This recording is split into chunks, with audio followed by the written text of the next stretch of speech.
Hello, and very happy to see you on my channel. This morning, we give you a bitter slam for Harry and Meghan by Robert Hardman. They are just hell-bent on finding offense everywhere. Apparently, it was this year's Commonwealth Day service at Westminster Abbey that was the final straw for the Duke and Duchess of Sussex. According to the authors of Finding Freedom, after the service, Meghan flew back to Canada to return to Archie. Meg just wanted to get home, said a friend, noting that the Duchess was emotionally bruised and exhausted. At that point, she couldn't imagine wanting to set a foot back into anything royal again. Really? I was covering that event at the Abbey in March, and that is not my recollection at all. I shall come back to the intriguing differences between the event as it is described in the book and what I saw with my own eyes on that day. But to me, the episode illustrates perfectly the way in which Harry and Meghan seem hell-bent on taking offense in every situation. Here we have a book which echoes one of the greatest liberation narratives of modern times, Nelson Mandela's Long Walk to Freedom. Yet Finding Freedom is a struggle against protocol and seating plans. It is based on the perceived unfairness of a pecking order which has governed and preserved the monarchy for 1,000 years. Yes, the rules are arcane and imperfect. It can be frustrating for those destined to a life of slow relegation. History and literature thrive on tales of intrigues at court, from scheming courtiers in Shakespeare to the men in suits in The Crown. However, in the case of Harry and Meghan, the men in suits went out of their way to make Project Sussex work, and many of them happened to be in skirts. Pre-marriage, when Harry wanted to break with convention and bring Meghan to stay for Christmas at Sandringham, or indeed the 2008 Commonwealth service, officials made it happen. Knowing that the couple would need top-class advice, the Queen persuaded one of her ablest and most respected former private secretaries, Samantha Cohen, to head up the Sussex's new office. This book takes potshots at the palace old guard, painting them as untrustworthy vipers. Like any institution, the palace has its share of infighting and jostling for a position. It must at times have been frustrating for a talented, up-at-dawn self-starter like the Duchess to find serried ranks of plotters telling her why things could not be done the way she wanted.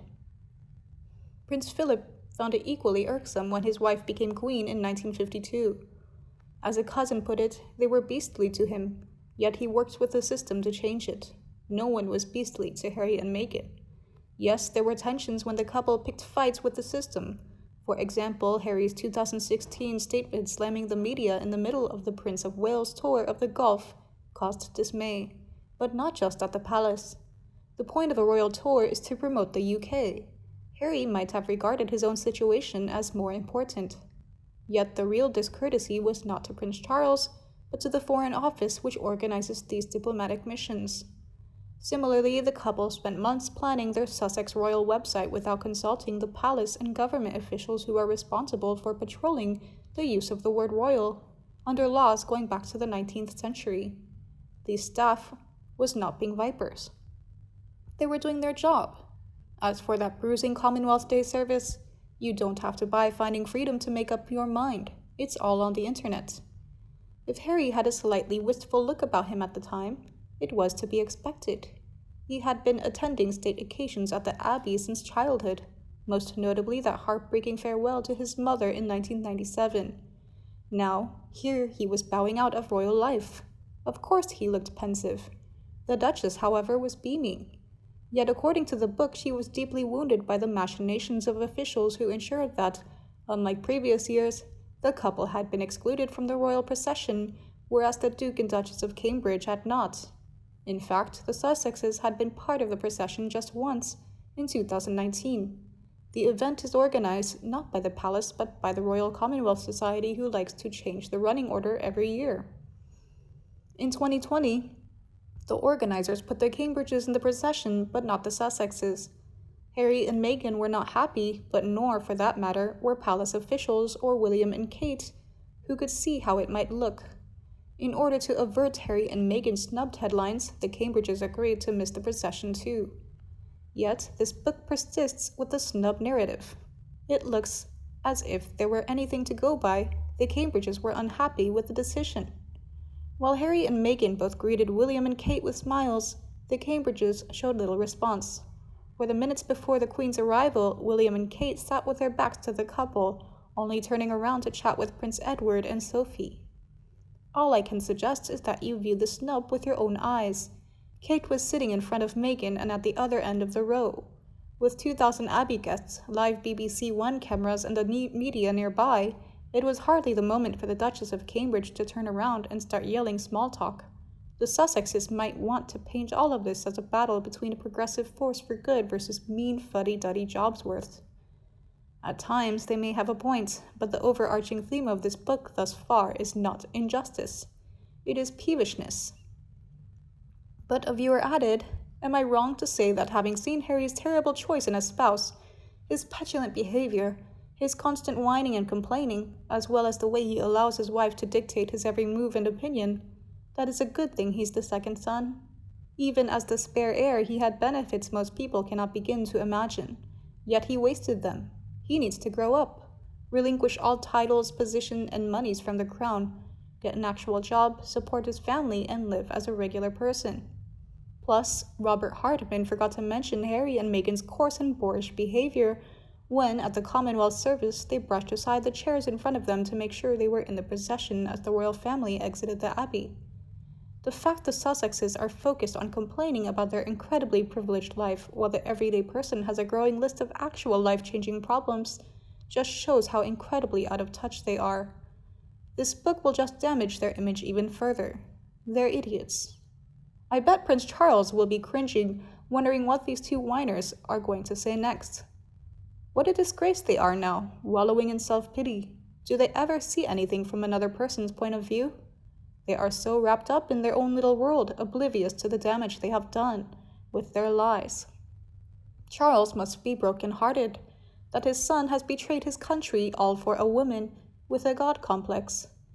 Indeed, in other news, Prince Charles crushed by Harry and Meghan Markle.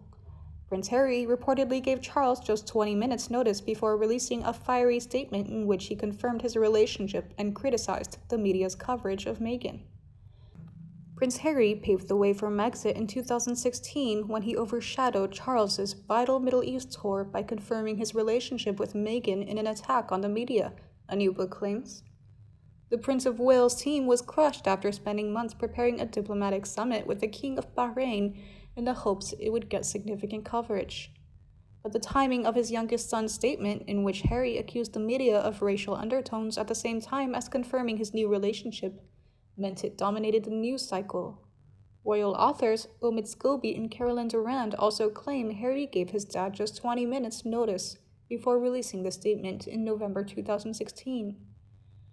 At the time, Charles was rounding off a delicate tour in the Persian Gulf sovereign state, which he hoped would be covered significantly. Finding freedom, Harry and Meghan, and the making of a modern royal family, it was clearly a critical moment that had been in the works for months. A statement from Kensington Palace condemned the press and, in the same breath, confirmed Harry's new girlfriend would all but eliminate coverage of Prince Charles's tour of the Gulf. Royal authors Omid Scobie and Carolyn Durand claim the team at the Clarence House, which had spent months putting together Prince Charles's tour in the hopes that it would be covered significantly, was crushed. The book goes on to say Harry was lashing out at anyone who questioned his new relationship. He would wonder, is this about race? Is it snobbery? The authors wrote. However, the book insists Charles understood that the situation with Meghan had reached a tipping point, despite being disappointed by the timing of his son's statement. For me, my sympathy as I read all of the revelations today remains with Her Majesty, the Queen who has served the nation and the Commonwealth her whole life and is now in her twilight years, should have been spared the whining of this reprehensible couple who behave like a couple of overindulged teenagers. Hopefully, Her Majesty and Prince Philip are able to spend their usual summertime at Balmoral in the company of loyal family members. And you? What do you think about them? Please let me know in the comment section below, and we can discuss them together. If you liked my video, remember to like and share it for anyone you think might also be interested. And subscribe to my channel to get more news from the royal family. Now, have a nice day, and and see you in the next videos. Meghan is thinking about the present and the future. She uses the money to create relationships. Meghan always takes action instinctively. She is like a frog sitting at the bottom of the well.